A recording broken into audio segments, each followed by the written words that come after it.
हमने हमेशा ऐसा सुना है कि हमारे यूनिवर्स में सबसे तेज स्पीड लाइट की है, लेकिन यू नो कि speed of light was never about light. Actually वो नंबर 3 into 10 की पावर 8 एक फंडामेंटल प्रॉपर्टी है फैब्रिक ऑफ स्पेस टाइम की। क्योंकि लाइट के पार्टिकल फोटोन के पास कोई मास नहीं होता, तो उनको कोई रोक नहीं रहा हमारे यूनिवर्स में इस मैक्सिमम स्पीड पे चलने से। थोड़ा कंफ्यूजिंग लग रहा है, तो ऐसे सोचो तुम्हारे पास ऐसी पावर है कि तुम एक चुटकी बजाओगे और पूरे यूनिवर्स की लाइट स्विच ऑफ हो जाएगी, कोई लाइट जैसी चीज ही नहीं बचेगी।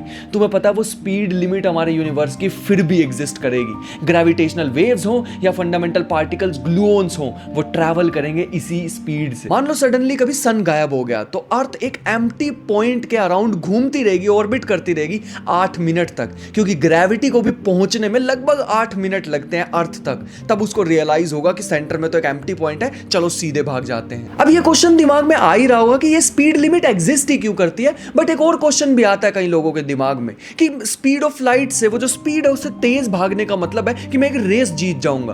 बिल्कुल भी नहीं भाई, ये ब्रेक करता है टाइम इटसेल्फ को, क्योंकि स्पेस और टाइम ना लिंक्ड है। रिलेटिविटी हमें बताती है अगर कोई इंफॉर्मेशन लाइट की स्पीड से ज्यादा तेज ट्रैवल कर गई, तो ऑब्जर्वर जो उसे ऑब्जर्व कर रहा होगा वो सिग्नल को आते हुए देखेगा उस समय से पहले जब उसे रिलीज किया गया था। वही टाइम ट्रैवल वाली बातें आ गई। ऐसा ना हो इसीलिए यूनिवर्स में एक स्पीड लिमिट एग्जिस्ट करती है, ताकि इफेक्ट पहले ना हो जाए कॉज से। तुम्हें घूसा मारा भी नहीं और दर्द पहले ही हो गया। तो ये जो स्पीड ऑफ लाइट वाली स्पीड हम आज तक पढ़ते थे, ये एक्चुअल में स्पीड थी कॉजालिटी की। मतलब फिजिकल रियलिटी प्रोसेस ही नहीं कर सकती कॉज एंड इफेक्ट को इससे ज्यादा तेज स्पीड से।